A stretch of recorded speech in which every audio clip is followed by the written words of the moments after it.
Okay students, today we will perform the purification of organic compound.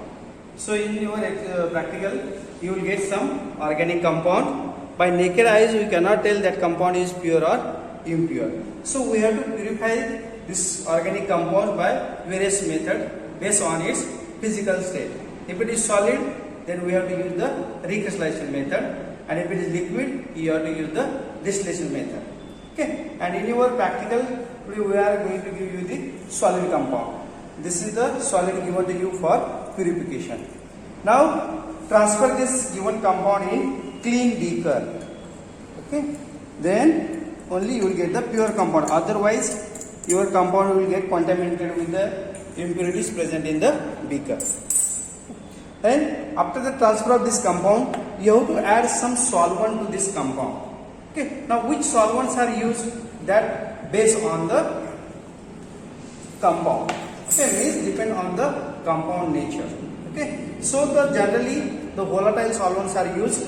Most commonly used is the water. You can use the alcohols and some other organic solvents also. But remember that solvent should be volatile. And another property of the solvent should be that solvent should not react with your compound. These are the two important things you have to remember while choosing the solvent. Then the next point is how much amount of solvent has to be used for the recrystallization. Okay, so that also based on the amount of compound you are going to purify.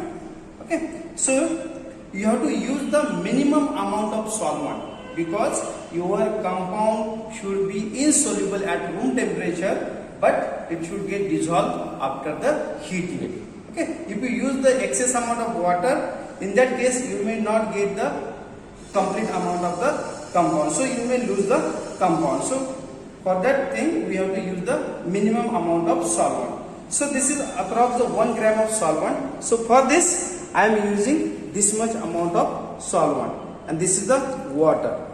Okay, and now see this compound is insoluble at room temperature. Okay, you will see the suspension in this solution. Now I will heat this on the wire gauge. So slowly it will start getting dissolved. When you heat this compound, it will get dissolved completely. Okay, and you have to stir it rod to dissolve it completely. Now see this compound is completely dissolved. Okay, now if there is any insoluble impurity, then you have to filter it.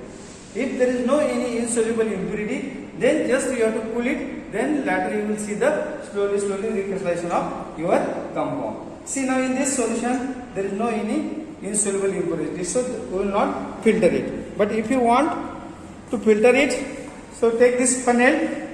Okay, so this is your tripod stand and funnel. Use the filter paper. Fold this filter paper and filter to this funnel. Okay, you have to filter this hot solution. Otherwise, it will get crystallized in this beaker itself, and you will not be able to filter all this solution. So immediately you have to filter this hot solution through this funnel.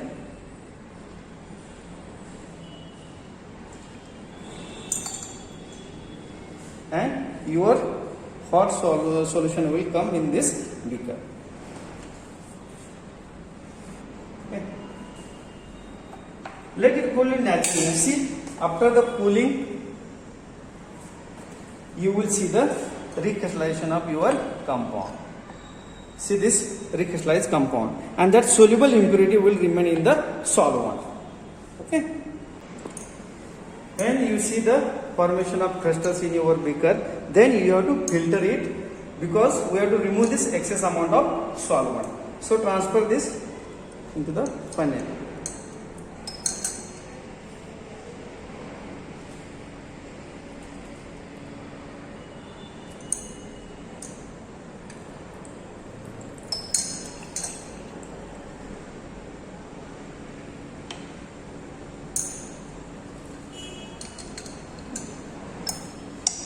So transfer this complete amount of your compound into this funnel.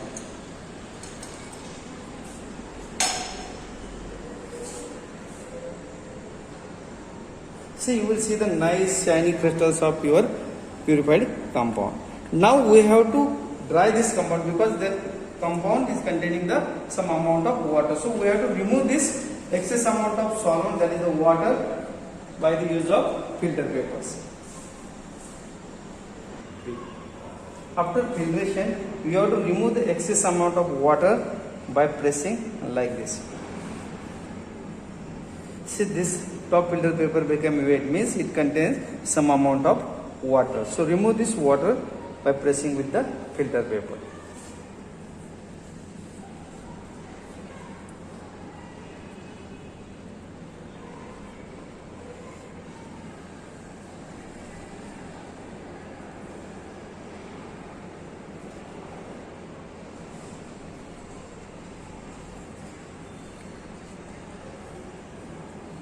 See, now this paper is not becoming wet, means you have removed the maximum amount of water. Okay. It is not completely remove the water. Some amount of water is there. You have to remove it by drying on the water bath. So take this compound on watch glass and keep it on the boiling water bath.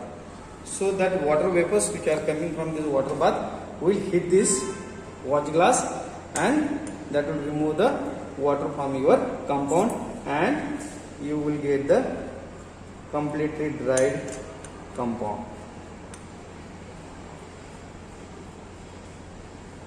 Keep it for 5 to 10 minutes, it will get perfectly dried. After keeping for 5 to 10 minutes on the water bath, you will see the free flowing solid, means this water is free from the water. And now you have to confirm this compound by taking its melting point. Okay, take the compound melting point of this compound. If it match exactly with the compound, then that is the pure compound. If it contains the impurity, then you will not get the correct melting point.